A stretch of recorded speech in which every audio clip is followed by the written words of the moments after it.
जेने तेनसे देरहाबाय होननाय जानाङा आरो मिथिबाय बेसो नों UPPLआबो बिराद मोजाङै मिथिखायो जों मोनसेबो देरहाया देरहायनायनि अंकआ क्लियारखा मात्र कम भटआव देरहानाङा जेने तेनसे देरहाबाय होननाय जानाङा आरो मिथिबाय बेसो नों UPPLआबो बिराद मोजाङै मिथिखायो जों मोनसेबो देरहाया मारै देरहाया नोङो नों सरकार गैयै समावनो जोङो मोनब्रै देरहादों माबायाव MLAआव जोंनि सरकार गैयामोन दा नों जोंनि सरकार गावनि सरकार जोंहा दा पुरा गोहो बोलो थाखा फैसा सबकुछ दंजोबो नों फाग्ला बिदिजों सोरबा हाबावो हाया नों नेम मथे नों राजनितिक दला थाबाय जेला नों गेलेखानांगोन जायनि थाखाय गिनानै जोंहा गोबां केन्डिडेटफ्रा टिकेटखौनो लायासै होस्ताब नागिरदोंमोन सोरबायाथ' लाखायासै दा बिनिखाय जोंहा हाजार भटआव जों देरहानांगौ जोङो डिफारेन्सआ बिराद बांद्राय गोजौ डिफारेन्सआव जों देरहानांगोन दा बिनिखायनो जितु जोंहा देरहाखानाय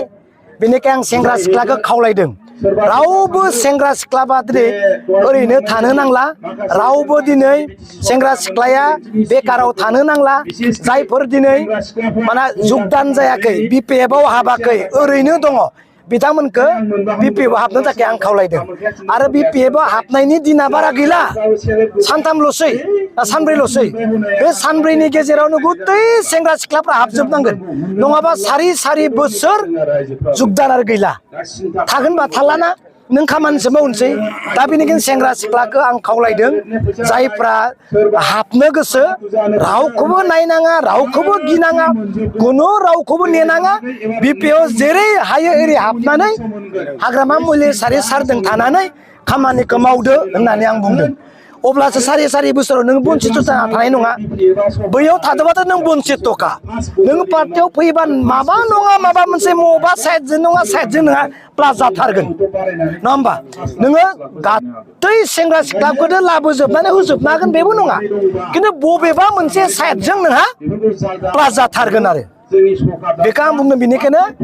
एट 7 एप्रिल बा 7 एप्रिलानो जोंहा जुगदान जायैनि लास्ट डेट आरो लास्ट दिन जानो हागौ।